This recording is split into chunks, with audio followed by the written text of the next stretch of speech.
Friends, അപ്പോൾ ഇന്ന് കുറച്ച് ക്യൂട്ടായിട്ടുള്ള സ്റ്റിക്കേഴ്സ് ഉണ്ടാക്കിയാലോ. ഭയങ്കര ഈസി ആയിട്ട് ഇത് ഉണ്ടാക്കാനും. ആദ്യം ഒരു പേപ്പർ എടുക്കുക, ജസ്റ്റ് ഒന്ന് ഔട്ട്ലൈൻ ചെയ്യുക. ഔട്ട്ലൈൻ വരയ്ക്കാനൊന്നും കിട്ടാത്തവർക്ക് ഫോണിൽ ബ്രൈറ്റ്നസ് കൂട്ടി വെച്ചിട്ട് പേപ്പർ വെച്ച് ഒന്ന് ട്രേസ് എടുത്താൽ മതി കേട്ടോ. ഭയങ്കര ഈസിയാണ്. എന്നിട്ട് വരച്ച ശേഷം നമുക്ക് ഔട്ട്ലൈൻ ചെയ്യാൻ ഒരു ബ്ലാക്ക് പെൻ വേണം. അത് വെച്ചൊന്ന് ഔട്ട്ലൈൻ ചെയ്യുക. എന്നിട്ട് കുറച്ച് പേസ്റ്റ് കളേഴ്സ് എടുത്തിട്ട് അവിടെ ഇവിടെയൊക്കെ ആയിട്ട് ഇങ്ങനെ കുറച്ച് കുറച്ച് കൊടുക്കുക, കുറച്ച് കവളത്തും അങ്ങനെയൊക്കെ കൊടുക്കുക. എന്നിട്ട് അതൊന്ന് ആ ഒരു ഷേപ്പിൽ തന്നെ കട്ട് ചെയ്യുക. ചേർത്തി കട്ട് ചെയ്യാണ്ട് കുറച്ചിങ്ങനെ വൈറ്റ് കാണുന്ന പോലെ ഒന്ന് കട്ട് ചെയ്യുക കേട്ടോ. എന്നിട്ട് ക്ലിയർ ടേപ്പ് എടുത്തിട്ട് തിരിച്ചങ്ങോട്ട് ഒട്ടിക്കുക കേട്ടോ. ബാക്കിൽ കാണുന്ന പോലെ ഒട്ടിക്കുക. എന്നിട്ട് ക്ലിയർ ടേപ്പ് രണ്ടാമത് ഒട്ടിക്കുമ്പോൾ ബാക്കിൽ പശ വരുന്ന പോലെ ഒട്ടിക്കുക. എന്നിട്ട് അതും ഇതുപോലെ ഒന്ന് ആ ഷേപ്പിൽ തന്നെ കട്ട് ചെയ്യുക.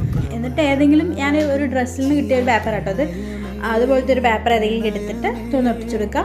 നമുക്ക് ആവശ്യമുള്ളപ്പോൾ എടുത്ത് ചാനലിലും എല്ലാത്തിലും യൂസ് ചെയ്യുക. അപ്പോൾ എല്ലാവരും സബ്സ്ക്രൈബ് ചെയ്യുക. സബ്സ്ക്രൈബ് ചെയ്ത് കുറേ പേര് കാണുന്നു കേട്ടോ. അപ്പോൾ എല്ലാവരും സബ്സ്ക്രൈബ് സപ്പോർട്ട് ചെയ്യുക. അപ്പോൾ ഗൈസ് ബൈ.